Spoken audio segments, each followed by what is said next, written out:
So good evening. I hope everyone enjoyed their day. We certainly enjoyed getting to know you and hope you've had a good day touring the museum, hearing some of the great stories, participating. I know some of you, I think you guys saved the world, right? Is that what happened? You did. Nice job as president. I saw a pretty contentious set of interviews between the press and the military. The tension between national security and freedom of the press is always a big one here. So thank you for bringing that to vivid life. I do want to recognize one of our selection committee members who is joining us this evening, along with his daughter, Hannah, Mr. Reed Dworkin. He's getting dessert. So, Reed, as you get dessert, we're going to celebrate you and say thank you for participating as one of our selection committee members.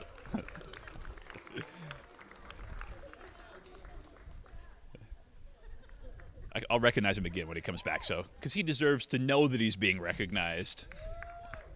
Oh, yes. So one of our selection committee members, Mr. Reed Dworkin, and noted dessert aficionado. So Reed, thank you so much for supporting this program. Reed is new to our selection committee, so thank you for supporting this program, for the time you took to interview these scholars, and for joining us here tonight. We really appreciate it. So as I said at the outset today, one of my missions over the course of these couple of days here is to share some of the stories that President Reagan liked to share. So folks who have been here for a couple of years have heard this one many, many times, but I'm going to tell it anyways because it's new for some people. So one of the things that was really known and noted about President Reagan was he was an optimist. And one of his favorite stories to tell was the story of a family, and they had two sons. One of the sons was just an incurable pessimist. No matter what happened, he always saw the worst in everything. And the other one was just an unfailing optimist. No matter what happened to him, he was always happy and knew something good was coming around the corner. But the parents were a little concerned, and they thought that an extreme in either of these states was probably not too healthy for the long-term mental health of their sons. So they went to a psychologist and said, we need to fix our boys. We need to balance them out a little bit. And the psychologist said, well, lucky for you, I'm the perfect person for this job. I'm going to fix them. Bring them back tomorrow. So they brought their sons. They took the first one, and there was a room. They opened the door, and they said, all right, young pessimistic son, we want you to go in here. And this room is filled with every conceivable toy and game and technology device and everything else a young kid could want. And they said, everything in this room is for you. You go in there, you enjoy. He goes, all right, walks in. They take the other boy, they open the next door down, and they open the door, and the room is filled about 2 foot deep with horse manure. And they said, everything in this room is for you. So he said, all right. And he walked in, and they closed the door, and he said, all right, usually, this takes about an hour. So they were gone for an hour, and they came back, and opened the door, and the first young boy was sitting in the middle of the floor. His eyes were swollen with tears. He was crying. None of the toys had been touched.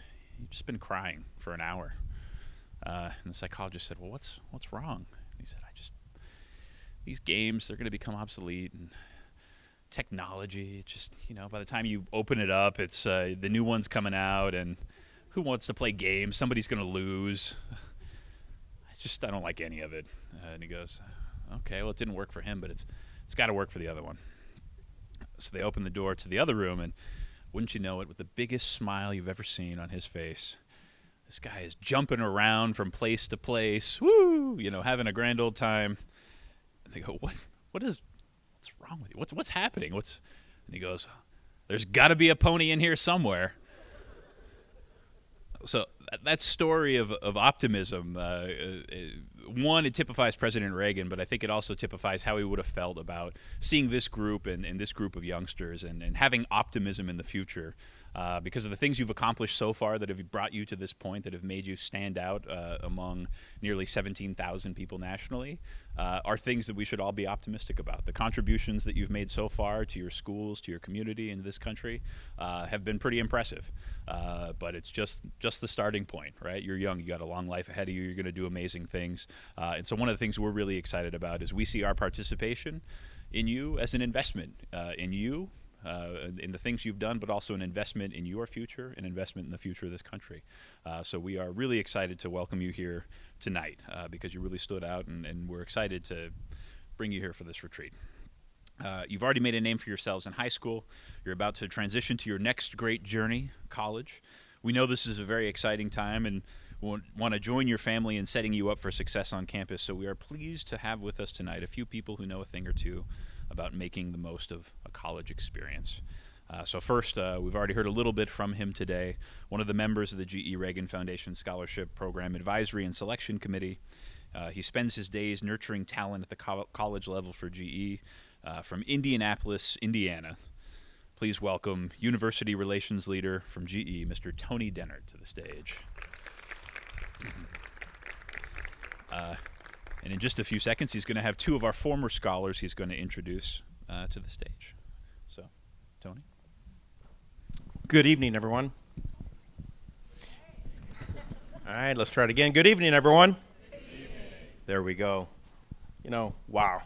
Tony says it, Aaron says it, the entire team, but how can you beat a backdrop of the Berlin Wall and the valley off to your left and the library to your right? It's just a humbling experience every single time I come here. So honored to be here, honored to have the opportunity to join two fine fellows here that are alums of the program. And before we get kicked off, Josh, can you introduce yourself? Tell us a little bit about yourself. Yeah, sure. Thanks, Tony. Is that on?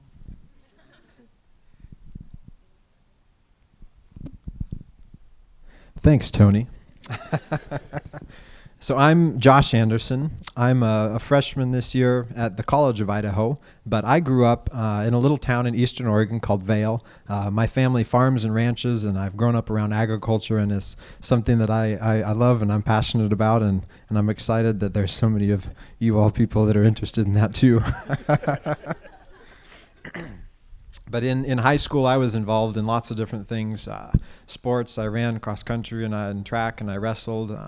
I did automotive technology. I did FBLA. I did FCA. So all sorts of things. And it really helped me a lot, just finding out who I was, being involved in all those things, and helped me get to this place. So, yeah, thanks, Tony. Thanks, Josh. JP? Well, first of all, thank you for having me here. It's always a pleasure. I was in your shoes 6 years ago, and it's always a pleasure to be back and seeing some so great people with their families. It's truly an honor, so thank you for the opportunity again. And I'm actually from a small town, kind of, between the border of the U.S. and Mexico, between El Paso and Ciudad Juarez. That's where my parents are currently in. And that's where I went to high school. I went to high school in El Paso, Texas, in an all-boys institution. I was not really the sporty person. I was more of the geek, nerdy type of person. I was president of the chess club. I was in the math club, honor society. So we obviously did a lot of outreach to our community in Mexico, because during that time there was a lot of crime rate back home, and we started basically an organization to deal with, I guess, just uniting the youth, uniting young people, try to show this message of empowerment and positivity, and that in the end, there's always brighter days. I then went to the University of Texas, where I finished in May, and I'm currently at the University of Southern California doing my PhD in chemistry. Thank you, Juan Pablo. So now, Tony, we've shared a little bit about ourselves. Would you be willing to let us know a little bit about you? Well, of course. You say that in such a way that maybe you thought I was a little shy or something, maybe, right? Oh, not at all, not at all. I'm just excited to hear it all again. So, well, thank go you. for it. So again, honored and humbled to be here once again. My name's Tony Denhart. I work for the General Electric Company, and I am one of the University Relations leaders for the company. I grew up in Indiana, a farm boy. I also went to Purdue University, and I currently live in the northeast side of Noblesville. Married to a wonderful wife, Rhonda, who will join me tomorrow night, and we have two beautiful kids, Jake and Nicole. Our son graduated from college 2 years ago, and he works for Procter & Gamble, and our daughter has 2 years left within her nursing degree. My day job and kind of my night job and my weekend job is what I said, university relations. I spent my first 22 years in field services. I came out of Purdue with an electrical engineering technology degree, and I spent those 22 years first as a field engineer, handful of roles after that, and I got involved on campus probably a year or two out of college, and it's about giving back, right? It's one of the things I love about this program is that it's more than a check. It is kind of expected, but not even expected. The scholars, they give back and they pay for it. It's just in their DNA, and that's one of the things I love about it. But my involvement on campus really brought me to where I'm at today. And if it hadn't been for me volunteering, almost 29 years ago, I wouldn't have that opportunity when Gary Sheffer called and Megan Parker, and they said, hey, we're doing this program, and we'd like to get you involved because of your current role that focuses on recruiting, the relationships, and research with our target schools across the country. So that's a little bit about me. I'm really looking forward to getting to know all of you, and let's have a little fun here, guys. So Josh, you just wrapped up year one, right?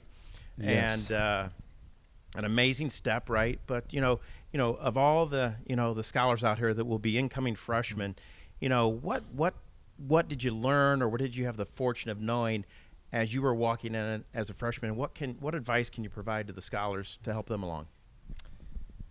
So, gosh, you learn so much in college. It was in our introduction, the first day that we were all there on campus, and it was one of the gals that's actually in my department, and she talked about knowledge. She said there's 3 different kinds of knowledge. You can know what you can know what you don't know, and you can also not know what you don't know. And so we're all kind of sitting there like, what are you talking about? But there really is a lot to learn, and I would just encourage you to put yourself out there. And I know so many of you do, because you wouldn't be here if you hadn't already. I went in, I already told you I was pretty involved in high school. I said, gosh, I think I should probably take a little break and maybe not do so much because it was a lot of work.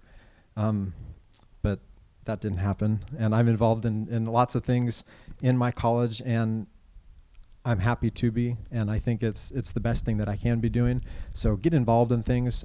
Don't do too much. Don't go crazy, but get involved in things. Get to know people, because there are so many amazing people out there, and I've learned that. I go to a small school. There's only about 1,000 students at our institution, but I've gotten to know just really some outstanding individuals, people that are just like all of you guys, that a lot of them didn't know about this program, but are definitely the same quality of people. And you'll find those people everywhere you go, but you just kind of have to take the initiative to get to know them. And so that's my biggest piece of advice, is just get to know people, because they're really pretty amazing.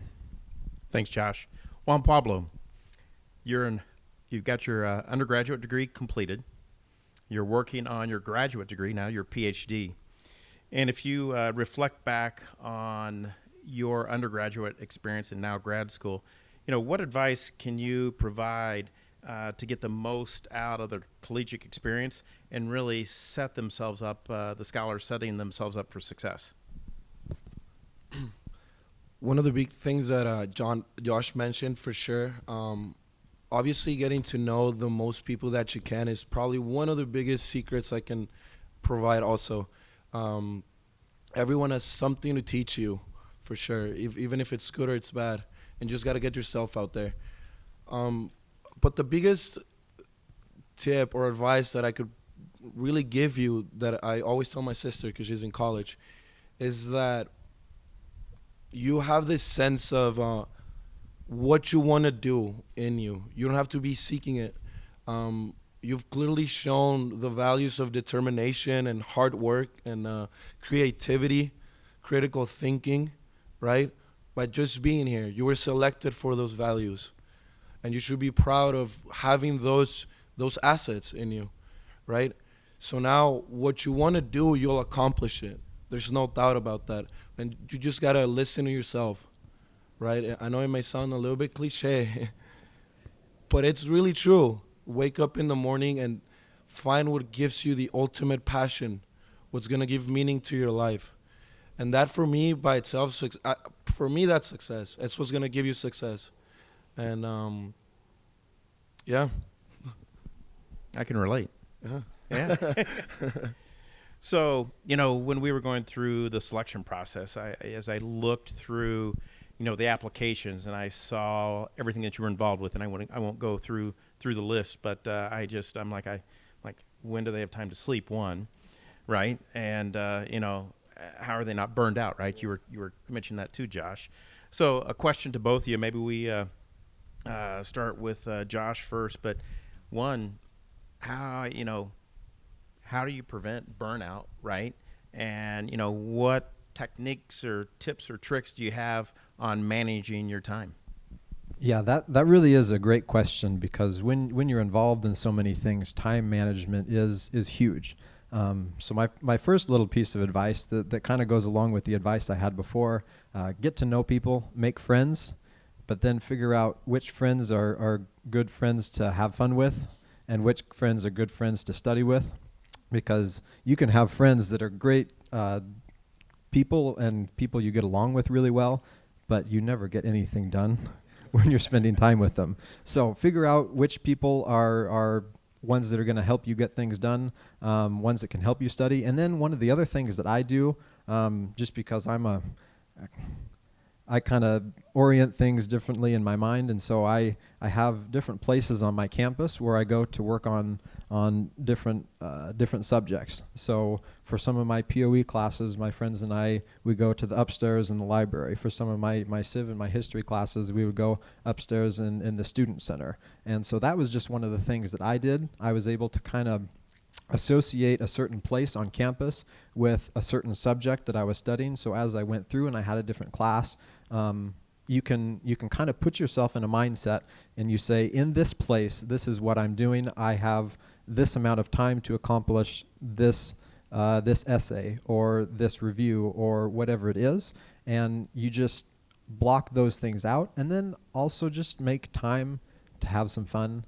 I really like to talk to people, and so I've got a couple of really good friends, and we would set aside time and we just sit down and have conversations about school, about classes, about just life in general, and a couple of my really close friends. And so that's kind of what I do just to de-stress and get through what's going on in my life, is just sitting down and talking. So make sure you kind of make time for everything that you do, and it'll all be okay.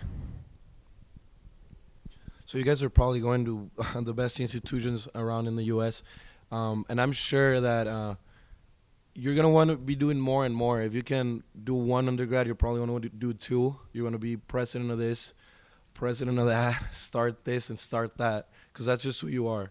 That's just your nature. But you really have to balance your mental stability and determine really your peace and your sanity in college, because things can go really bad. Because of that, I mean, you need sleep, you need to be restful, you need to have that peace in you, right? So even though I wanted to do more, I deeply believed that the things that I was collaborating or participating in, I needed to affect those people and focus on those aspects of my life, instead of trying and just expanding myself completely, so that I could also have my times alone to do my own personal things. I like to be more of myself. I like to, read a nice book and learn some things, write. So definitely do something that is not stimulating your mind constantly. You do need that time to just kind of chill. It's after all college. It's college. It's where you mature, you grow a lot mentally. So do take advantage of that. So Tony, this last year has just been one of the biggest changes in my life, the transition from high school to college. And I know that you've been at GE for quite a long time, and you've seen a lot of change there. So would you be kind enough to kind of share a little bit of your experience about that with us and with all the scholars? Sure, Josh. Great question. Wow, where do we start? Tony, how much time do we have? Yeah, I know. So you're spot on, right? If anyone reads the newspaper, you've probably seen a thing or two over the last 18 months at GE. And really, what I want to talk about is change, right? You're getting ready to go through a big step, just like Josh said, going into college. But over the last 18 months, it's been the most change I've seen within GE within my entire career. with that said, I will tell you that I've been through 30 years of change, really. And, a question I have for everyone, just real quick. When I say GE, what comes to mind? Heard light bulbs? Washing machines. What else? Refrigerators. Anything else? Okay. That's a new one. All right. I heard light bulbs and refrigerators, washers. Anything else? Ronald Reagan. Okay, that's great. Wow. Okay. Pardon me? Okay. Wow. So, GE Appliances we sold about 6 years ago. So it's GE Appliances, a hire company. So really what I want to get to, when I started, there were probably 12 to 15 business units. Unfortunately, I didn't have the 1990 annual report with me, which I do have at home, and I would have liked to have had the exact number. But over my 30-year career with GE, there's been a lot of change. Today, we have 4 core businesses: GE Aviation, GE Healthcare, GE Power, and GE Renewables. And then we have 2 other businesses that horizontally cut through, which is GE Additive and GE Research. What I'm going to offer up is the pace of change is only going to get faster. Take today, put a stake in the ground, it's going to be faster tomorrow. And how you react to it will determine how your mental wellness plays out, right? Ask my wife, I'm a glass half full person. I also look at the fact that I woke up this morning, our family's healthy, roof over our head. I had second helping tonight, so I've got plenty of food, right? But everything else is a bonus, right? And what I will say, over the last 18 months, I've learned so much more because of that change. And again, in college, as both Juan Pablo and Josh have said, I mean, there's a lot of things that are thrown at you. But you need to have the mental wellness. You need to sleep, but there's a balance there. So reacting to the change is important. The other thing I'd say is, I don't know who said they love what they do. I think both of you did, right? Juan Pablo, you mentioned it, right? I have the best job in the company, and Friday doesn't bother me. Neither does Sunday, right? I'm not going after Friday. I'm not saying, man, I wish it was Friday. I wish it was Friday. I'm excited. This trip especially, I was super excited to come here. So loving what you do is critical to your success. So here's another thing. It's not only loving what you do, but loving the company you work for, and really standing behind what that company does. And if you look at GE as an example, I'm working for a company that is working on what matters to the world, right? We're driving outcomes that are important to health, that are important to aviation, that are important to, which is transportation, global energy. So I'm excited about that. I look at, my mom passed away in the early 90s with cancer, and it really energizes me to see what our GE Healthcare division is doing with medical devices and life sciences. And I just think that our team is creating technology to save someone's life. And I'm pretty confident that if what my mom went through 30 years ago was happening today, that the technology out there that we're producing would have probably prolonged or saved her life. So again, it's all about the attitude and having that glass half full, and my wife, if you ask my wife, she'll say it's overflowing, but loving what you do, right? Working for a company that's working on what the world needs and having fun. Is that fair? So jet engines, wind turbines, medical devices are some of the other things we do. And I'm going to say one last thing. So I picked this up from a peer at LM Wind, which does the blades. So after a hard day, remind yourself, if breaking a world record was easy, then everybody would do it, right? Okay. So back to the important people. So whoever wants to go first, what's the most important thing that you feel that you learned outside of the classroom while in college? I'll start. So like I said before, I really like to talk to people. And that's one of the things that I've really learned. And it's when you go, I mean, in college I had a lot of practice with it, but it's wherever you go and in whatever you're doing, learn to talk to people and learn to communicate, learn to network and get yourself out there. I can't tell you the number of times, and I was going to bring along some business cards because that's something that I've done. I mean, it's simple. You just put your name on it, put your email address and your phone number, because it doesn't matter where you are in the world, somebody will be able to contact you via all that stuff, your information on there. And I guess one example of that, about 2 weeks ago, I actually had an opportunity to travel to London with my college. And so I was sitting, it was a rainy day, so I took a walk with my umbrella to the Victoria and Albert Museum, and I was a little cold, so I wanted a cup of tea. So I went and I sat down and I had a cup of tea, and it was busy. There was a lot of people coming in and out, but there was this couple that came and sat down with me, and they're actually from Palo Alto. And so we had this great conversation, and we talked about all sorts of things from politics to agriculture to energy systems and all sorts of things that I'm interested in, they're interested in, and so we exchanged information, and I've emailed them since I've been back. And you never know how important those connections are going to be, whether it's for yourself or whether it's for someone else that you know, because it's not all about you. And that's one of the biggest things that I've learned, is that it's not about me.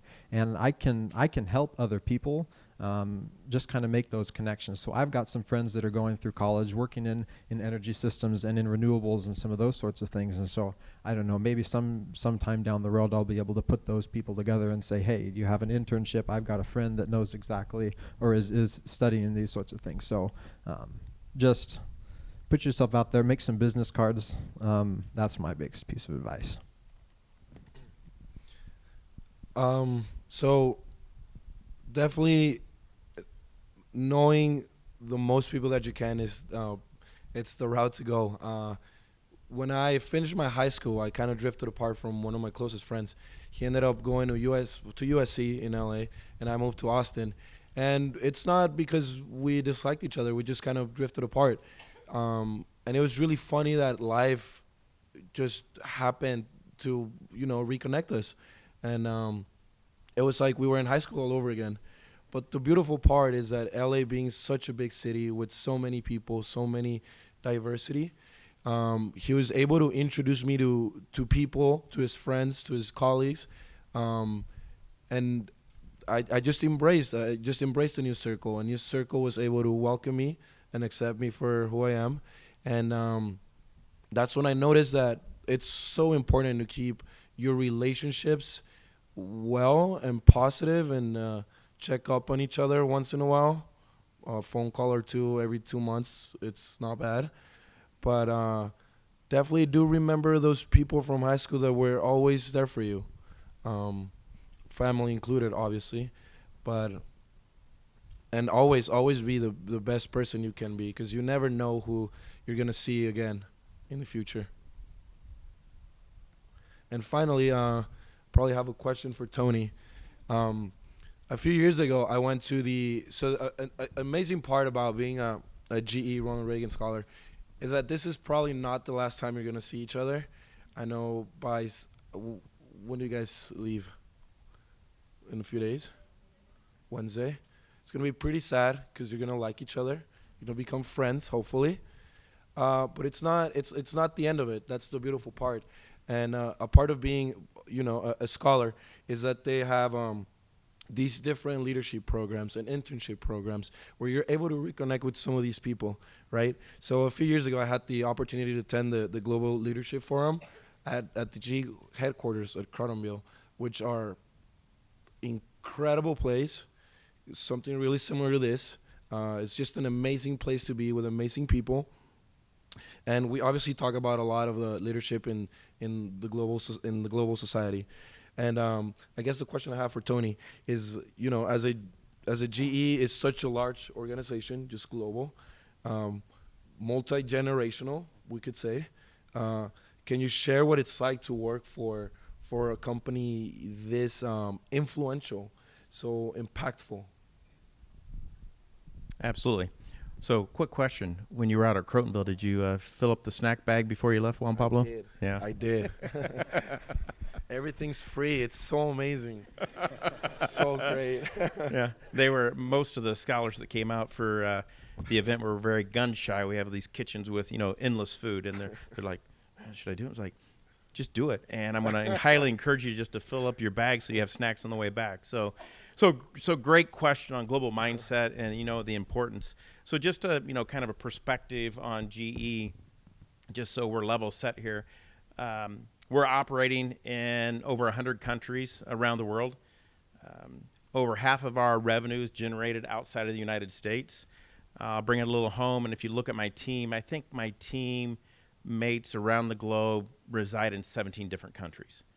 So there's lots of projects that I have that, early mornings, late nights, the culture and things. But what I want to really drive home is the importance of really honing in on your global mindset. And I think you can ask a lot of different people and get different answers, but I think it really will come down to a number of things. But if you're wanting to go into a global role at some point in your life, it's imperative that you have that global mindset.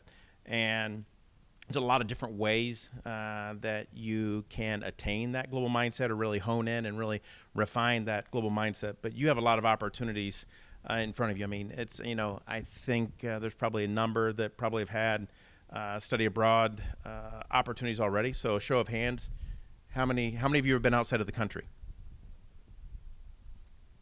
All right. So of the scholars, a lot, right? When I was in your shoes, I hadn't been. It wasn't until I came to GE that I had that opportunity. So one, getting that global mindset from this point on, and it's a continuous learning. It never stops. You've got to understand the culture. I make it a point with my team that, even if it means I'm got a call at 9 or 10 o'clock at night, or I'm coming in early at 5:30 in the morning to talk to a peer in India, it's important to understand that. When I came into this role, my global immersion and exposure was minimal. My focus was in the United States, and I'd be talking to peers, name the fill in the blank country, and just the way that we interacted. One time I just thought someone was, just not happy, or they were mad at me, but it's just the culture. So you really gotta work hard. And there's some research that was published by Harvard Business Review. And I want to read this real quick, and it says, a global mindset is what candidates need to be successful in a global role, in which they will need to be capable of adjusting to different environments and have the ability to work effectively with international colleagues. Makes sense, in my opinion. Some things to consider additionally are, that cultural awareness and that global business acumen. There were a number of scholars here. I think one's got a political science major as a core. One of the things I love about this program are a lot of the scholars will have some piece of political science within their schooling, right? So if you aren't considering it, I would highly encourage you to at least take one class to at least get some exposure into the policy side, and it's really what makes the world turn. So with that said, we'd like to close here, and I'll start with you, Juan Pablo. It's just maybe if you can provide, some closing thoughts to the audience. So my final words of wisdom and what I want to leave you guys with is always remember the people that believed in you, right? You're making a name for yourselves. You're making your name and your last name glow, but always be thankful for your parents, for your family that have literally given a lot for you to just stand here. And it's a lot of merit to you, obviously, because you were the ones that probably had to stay up late and had to put in so much of the work. But your parents were definitely there along the way, and they believed in you completely, right? So be proud. Be proud of your last name. Be proud of where you're from. Be proud of your countries. Be proud of, your diversity, your everything that makes you who you are. Okay?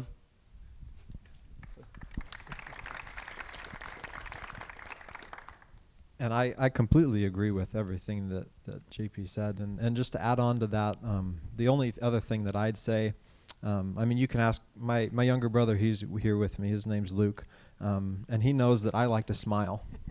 And life is really rough sometimes. And it doesn't matter how how much you think you have things put together. There's going to be times where life isn't fair and people are mean, and you get into class where you really don't want to be, but you just have to get through it. And sometimes you don't have control over those other things, but what you do have control over is your smile. And I know for me, when I smile, it puts me in a better mood, and it changes the way that I interact with other people. And when they see me in that positive light, they smile back and they brighten up, and it makes my day a little bit better, and it makes their day a little bit better. And one of the things that I always say when people ask me how I'm doing, I say it's a great day.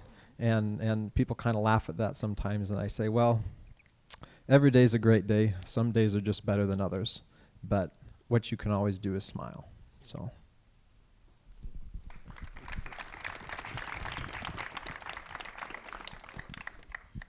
All right, so I have a few points. So to the scholars, I'm a resource for you. Make sure you grab a business card. You can call me, you can text me, you can email me, you can mail me. But I'm here as a resource to help you through your journey. Scholars and parents, but specifically scholars. I'd love to get an email from you within 2 weeks of when you were step foot on campus that you've went to see the Career Center. So go there, get to know them, and get ready for the career fairs. You're going to be in college, and within, 3 to 5 weeks, that first career fair is going to be there, and you need to go. You need to try to get an internship. You got to figure out what your overall plan is, but if you're looking to get an internship eventually, don't wait to year 2. Do it year 1. More and more companies are hiring freshmen. And even if you don't get one, that's okay, but it's like riding a bike. The first time you do it, a little rough. That second time is going to be so much easier, and you will come across a lot more confident. 3, make a difference in everything you do. 4, have fun. And going back to lunch with Tony, don't forget the thank you notes. Thanks again.